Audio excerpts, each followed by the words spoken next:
E a gente pode também falar sobre propósito, sobre direção. Tem muita gente que não sabe para onde está indo, né? Como você mirar alguma coisa? Tem muita gente perdida Tá, agora. vamos começar então pela infância aqui, pra gente Tá. manter a linha de pensamento. Na infância, acontecem coisas que podem mudar completamente o rumo da nossa existência. Falando de traumas. Traumas. Tá. É. Por exemplo, abandono paterno, violência. Imagina uma violência sexual para quem é adulto, já é um absurdo. É. Você imagina você passar por uma violência sexual na infância. E muita gente está assistindo a gente agora passou por isso. Porque eu sei, porque eu tenho essas estatísticas. No método Destiny que a gente faz, eu pergunto, tem uma parte que a gente fala sobre o princípio do perdão, que é um princípio milenar. Para você ser liberto emocionalmente, você tem que ser um cara aberto ao perdão, uma pessoa aberta ao perdão. E perdoar não é você absolver a pessoa. Você não está dizendo, você pagou o que deve. Não, não. Você é quem está se libertando. Quando você perdoa, você está se desconectando do algoz. Você não está liberando ele para viver a vida sem pagar pelo que fez. A gente confunde o que é perdão. É. Perdoar não é absolver. Perdoar é você se libertar. Perdoar não é você validar o que a pessoa fez contra você. Perdoar é você voltar a dormir. Perdoar é você não ter mais que dormir com essa pessoa na tua cabeça. O que adianta você deitar e levar o algoz pra cama com você? A pessoa que te fez mal. Mas a pessoa pode estar pensando, é fácil quando é alguém que eu posso não ver nunca mais. E quando é teu pai, tua mulher, teu marido? Porque aí é difícil. Você, além de perdoar, você vai conviver dia a dia com essa pessoa. E aí? Então, a vida, ela não é fácil pra ninguém, É. Vilela. Quem não tá passando por esse problema, tá passando por outro. Se tem uma coisa que a gente pode afirmar, é que no mundo a gente vai ter aflições.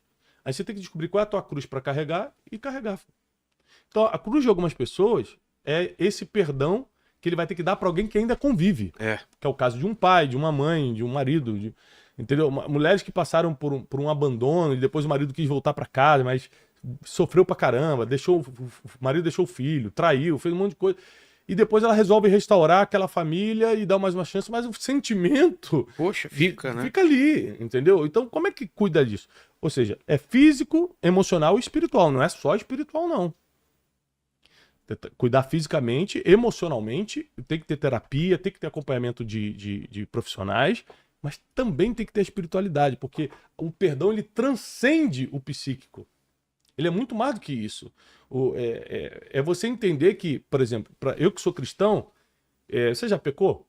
Ah, claro, todo Muitas mundo. vezes, eu também. Para eu que sou cristão, eu entendo o seguinte: se Jesus perdoa meus pecados, eu tenho que perdoar quem me feriu, porque é assim que está escrito.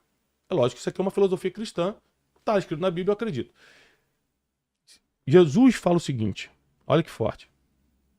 Você não precisa me amar para eu te amar. Você amando Jesus ou não, ele te ama.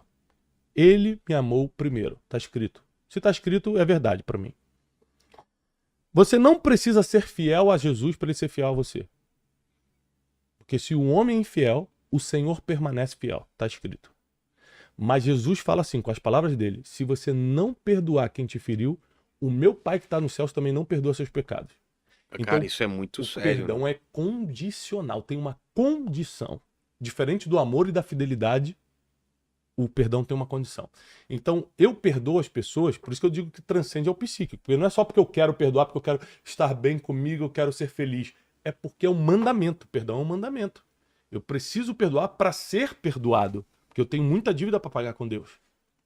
Então, para ser perdoado, eu preciso perdoar. Então, na infância entraram muitos problemas que criam um futuro sem paz. Qual é o contrário de paz? Perturbação. Qual é o contrário de prosperidade? Escassez. Quem é a pessoa que está me escutando agora que quer viver perturbada e em falta de tudo? Ninguém. Então você tem que começar a cumprir princípios e colocar as emoções no lugar para isso acontecer.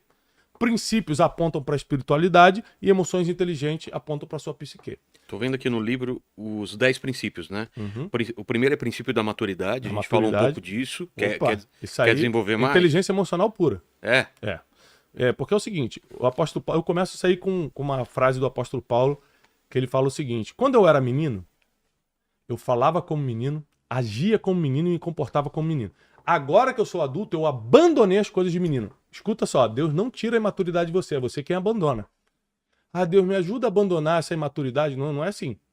Existem coisas que Deus não tira de você e tem coisas que ele não te dá. Por exemplo, coragem. Ai, Deus me dá coragem. É uma coisa que o brasileiro adora pedir para Deus. Deus não dá coragem. Para Josué ele fala assim: "Sê tu forte e corajoso". Você que tem que tirar coragem. Tem decisões que dependem do ser humano. Claro, senão você não tem livre-arbítrio, né? Não, Se ele te der a coragem. o livre-arbítrio é até discutível. É discutível. Sério? Eu tô numa fase, cara, eu tô numa fase teológica de muito confronto comigo mesmo. Porque, por exemplo, se o livre-arbítrio em sua integralidade for verdade, eu posso decidir a partir de hoje não pecar. Tá, nesse sentido é impossível. Impossível. Possível. Então, assim, o que eu acredito é que a gente tem algumas decisões que são livres, isso é o meu pensamento de hoje. É claro que quando se trata de filosofia, teologia e ciência, a gente tem que estar aberto sempre ao novo. Eu estou aberto ao novo. Claro. Hoje, 2024, eu penso o seguinte, que é um meio a meio. Entre o determinismo, tudo está escrito, e o meu poder de decisão, que é o livre-arbítrio. Existe uma verdade dos dois lados para ser estudada. Eu estou numa fase, sou muito novo ainda, estou numa fase de construção de pensamentos sobre isso. Mas o que eu acredito sim é que você tem um poder de decisão em muitas coisas. Como, por exemplo, ter coragem ou não. Entendi. Porque isso está escrito, não sou eu que estou falando. Tá escrito talvez esse exemplo de pecar pode ser um exemplo de uma coisa impossível de fazer, por muito exemplo. Extremista, né? Porque eu ia no banheiro ou não. Eu vou ficar uma semana no banheiro, não tem como. É impossível. Não tem a ver com livre-arbítrio, né? Tem a ver com uma coisa impossível. Quando a gente fala do livre-arbítrio... Mas eu tô falando isso porque o Wesley, que teve aqui, que é um neurocientista, ele também acha que o nosso livre-arbítrio é discutível também. Tem muitas reações químicas, tem muita coisa acontecendo no nosso corpo que joga a gente para um lado, né? A gente já tem o nosso viés. A gente já tem uma forma de pensar. Onde você nasce, como você é criado, como seus pais te educaram, a cultura que você está inserido. Hoje em dia, as coisas que você é bombardeado. Você fala, tô com fome. Será que você tá com fome porque você tá com fome? Ou porque você acabou de passar por algum anúncio? Ou você viu alguma coisa no... É a diferença de fome e apetite, né? Fome é o que o teu corpo tá precisando, apetite é o que a tua mente tá pedindo. Verdade.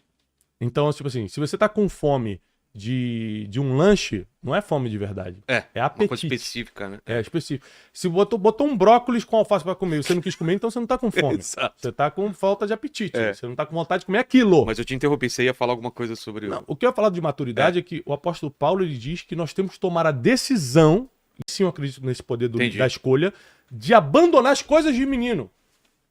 Então, por exemplo, eu ficar chateado contigo e virar a cara pra você é coisa de menino. Ontem eu fiquei chateado numa situação, um pouco antes de entrar no programa, eu fiquei chateado numa situação, mas resolvi ali mesmo. Tá. E falei com a pessoa, cara, a gente precisa resolver porque eu tô chateado. Ó, foi assim, eu acho que tem que falar diferente comigo. Tem que falar... Porque eu não sou mais menino, não vou ficar virando a cara pra você e fingir que agora o Vilela não existe, porque eu vou resolver contigo. Agora, se você decidiu não ter mais nenhum tipo de contato comigo... Aí fala, não quero papo. Não quero... Eu vou te respeitar, tentar, mas eu fiz minha parte. Entendi. Minha parte foi, Vilela, não gostei do que você falou, o jeito que você falou e tudo. Ou seja, ter inteligência emocional, ter emoções inteligentes, cumprir princípios, não é ser santinho e agir sempre certinho, segundo uma cartilha espiritual ou psíquica que você tem, não. É você ter capacidade, inclusive, de se arrepender quando errar. Isso é ter emoções no lugar e isso é ser uma pessoa espiritualizada. Vilela, inclusive, me desculpa, porque da mesma forma que eu tô pedindo pra você falar diferente comigo, eu falei alto contigo e eu errei. Então você me perdoa aí, irmão. Então, quando eu consigo também pedir perdão, porque a gente adora cobrar o perdão dos outros.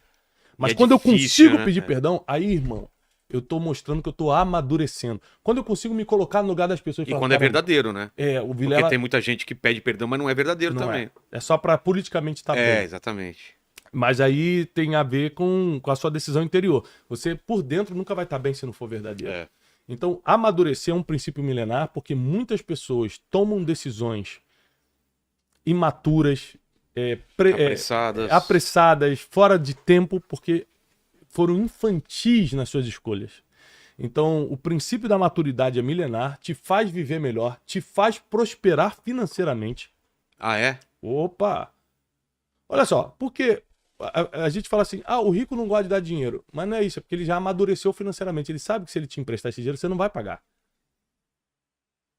Quantas pessoas aqui emprestaram dinheiro, estão até hoje tentando reaver, aí perdeu a amizade do primo, perdeu a amizade do amigo, perdeu tudo e não conseguiu o dinheiro de volta. Só se desgastou. Fala, o que eu fiz? O rico já aprendeu isso. Então não é que ele... tem mesquinho também? Tem. Mas eu não tô falando do mesquinho, eu tô falando do cara que não emprestou porque ele já é maduro o suficiente para saber, senão o cara não vai me pagar. É melhor perder a amizade dele agora do que perder a amizade depois e o dinheiro ainda. Porque ele já tem experiência naquela área financeira, por isso ele tá com dinheiro. Entendi. É provavelmente que por isso ele tenha prosperado. Então, ser maduro exige emoções inteligentes e exige cumprimento de princípios. E um dos princípios que o apóstolo Paulo nos ensina é que você tem que abandonar as coisas de menino. Então, tudo que é infantil, emocionalmente falando, não falo mais contigo. E, a não ser que seja uma proteção, por exemplo, tem gente no meu Instagram que tá bloqueada. Ah, sim, eu também bloqueio. Por quê? Não é uma pessoa que eu tive uma discussão, é uma pessoa que eu nem conheço. Não é você que eu conheço, que a gente pode resolver aqui. E entra lá falando umas besteiras que eu nunca vi, da onde tirou. Vai perder tempo, né? Nem eu que vejo, a minha equipe que vê já separa essa pessoa. Essa pessoa não Nem pode... é foto dele, às vezes, né? Um perfil. Não, a maioria. A maioria não tem coragem de mostrar quem é de verdade. Mas você tá falando muita coisa pra homem, né? E a maturidade pra mulher? A mulher... Além das coisas que... A mulher tem uma vantagem, cara.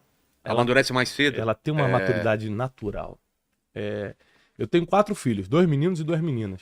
Não tem nem como comparar minhas meninas em termos de maturidade. É incrível, né? Como mulher que amadurece muito mais rápido. O instinto de proteção que ela tem, de responsabilidade, de cuidado. A mulher, ela consegue demonstrar. Hoje, se os casamentos sobrevivem, se as famílias estão de pé ainda, é por causa muito mais das mulheres. As mulheres têm a capacidade de ressignificar coisas, de deixar pra lá, de dar mais uma chance. Vamos começar. Os homens não têm isso, não. A mulher consegue passar por cima de problema muito mais fácil. Muito, de deixar pra lá. É da natureza. A sabedoria. Provérbios 31 diz que a mulher sábia, né? Acordava cedo, dava ordens aos empregados, ou seja, não tá falando nem de uma dona de casa, tá falando de uma mulher empreendedora em Provérbios 31. E que a sabedoria estava com ela. Então, eu acredito muito que Deus deu um 6º sentido, por assim dizer, né? Para a mulher, que é essa capacidade de percepção. Você pode ver que você é casado, né? Sim. A maioria das vezes que a nossa mulher fala assim, não faz, se você fizer, vai dar errado, cara. Coisa de mãe também, né? É coisa de mulher. É coisa de mulher. A mulher fala assim, olha, Thiago, não gostei desse cara. Que isso, você nem conhece, tá julgando. Thiago, não sei porquê, não bati com ele. É o cara que vai te esfaquear pelas costas depois. A mulher fala, te falei, pô, te avisei 6 meses atrás que eu não gostava dele. Então a gente tem que aprender a escutar as mulheres na nossa vida, mães, esposas, né? A gente tem que aprender a escutar as mulheres na nossa vida. E eu sempre falo isso, você que está começando um negócio agora, na sua equipe principal de gestão, coloque pelo menos uma mulher. Por causa da capacidade sensitiva que a mulher tem. Verdade. De perceber coisas. Até no próprio arrumação, quando tem mulher, a mulher fala, gente, isso aqui tá sujo. O homem nunca vai perceber que isso aqui tá... Caramba, aqui, ó, tá fora do lugar, entendeu? A mulher já percebe, já coloca tudo no lugar. Então, a mulher tem essa capacidade madura de pensar, sensitiva, ela pensa diferente, ela sente diferente, e eu acredito também que a mulher tem uma habilidade espiritual diferente do homem, de percepção. Um acesso mais fácil ao mundo espiritual? Eu acredito. Não acesso mais fácil, mas uma sensibilidade diferente. Tá.